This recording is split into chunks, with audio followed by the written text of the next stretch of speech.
Hi everyone and welcome back to another video. Now in June of 2019, Virginia McCullough, who was then 31 years old, murdered her mother and father Lois and John McCullough.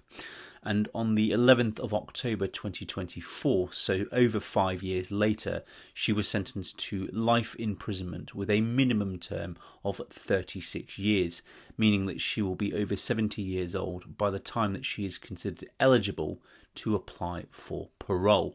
Now in this video I'm going to go through the facts of this really terrible case about a woman so concerned with maintaining her own lazy lifestyle that she was willing to kill her own parents.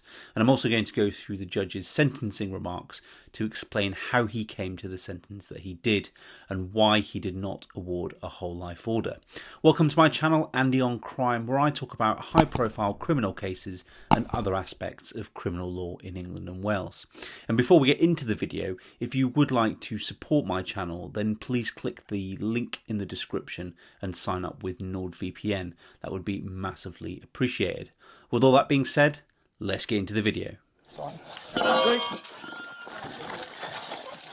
The police! Stay where you are! Stay where you are, show your hands. Yep. The time is 12:12. You're under arrest on suspicion of murder. I need to tell you something about what's upstairs on the top floor as well. It's fine. Yeah, okay. Yes, mind your feet. My dad's body's in there. Right, okay. Yep, okay. Obviously I'll Where about your mum? a little bit more complicated. Where will we find your mum? Well, possible. Where will we find your mum? Okay, so upstairs there are about 5 wardrobes. Yep. It's behind the bed, but back next to the sink. When I went in the morning, this was before my mother, came in and he was gone. I did know that this would kind of come eventually. It's proper that I serve my punishment. Cheer up, at least you caught the bad guy. I mean, I deserve to obviously get whatever's coming sentence-wise, because that's the right thing to do. And that might give me a bit of peace. So the video you've just seen is the arrest of Virginia McCullough, and you'll be quite chilled by the way that she so casually says, "Cheer up, at least you've caught the bad guy." Now this case began as a missing persons investigation with Essex Police after concerns were raised in September of 2023 about the absence of John and Lois McCullough by their general practitioner.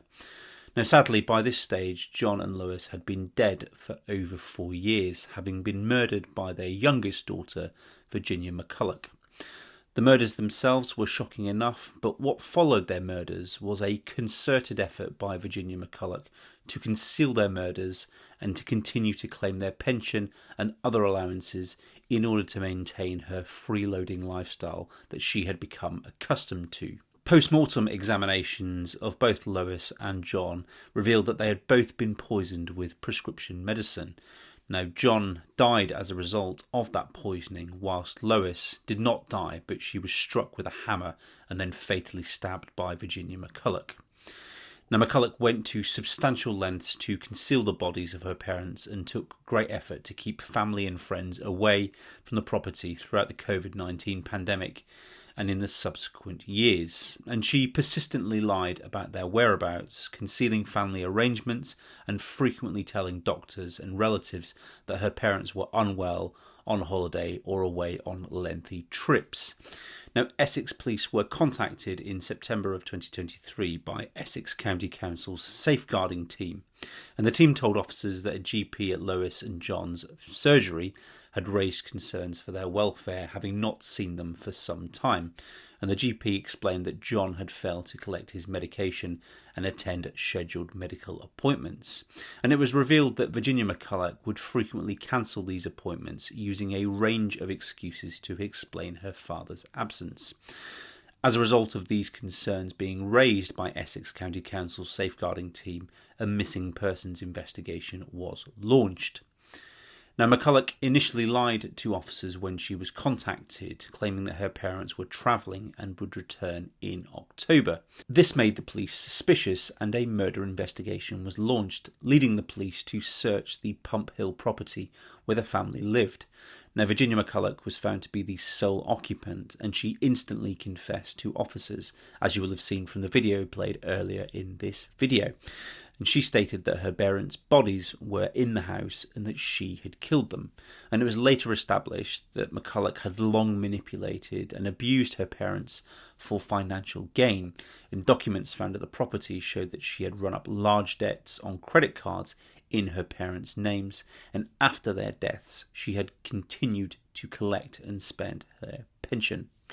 Now, at Chelmsford Crown Court on Thursday the 4th of June 2024, McCullough pleaded guilty to 2 counts of murder, and on the 11th of October 2024, McCullough was sentenced to life imprisonment with a minimum term of 36 years. In the next part of the video, I'm going to go through the judge's sentencing remarks, and I've put a link in the description as the judge outlines the facts of the case in a bit more detail than I've gone into in this video. And I'm also going to put up extracts from the judge's sentencing remarks as I go through them so that you can follow along. Now, the first thing to say is that anyone in the UK, as in England and Wales, who is convicted of murder will be awarded a mandatory life sentence. The only question for the judge is how long the minimum term will be. And the judge begins his sentencing remarks in respect of the sentence itself at paragraph 3 on page 3. And he found that the starting point for this offence was indeed a whole life order. When that kind of sentence is imposed, it means that the defendant will never be released from prison. And the judge's reasons for that being the starting point was that there was a substantial degree of premeditation and planning.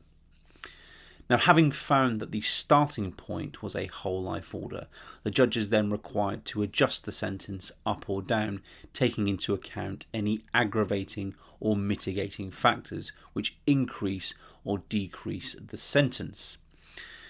Now, the judge found that there were 5 aggravating factors, and he outlines them at paragraphs 4.1 to 4.5, which were that the murders were for gain, as McCullough continued to receive money after the deaths of her parents. The murders were committed in a domestic context, and there was an abuse of trust.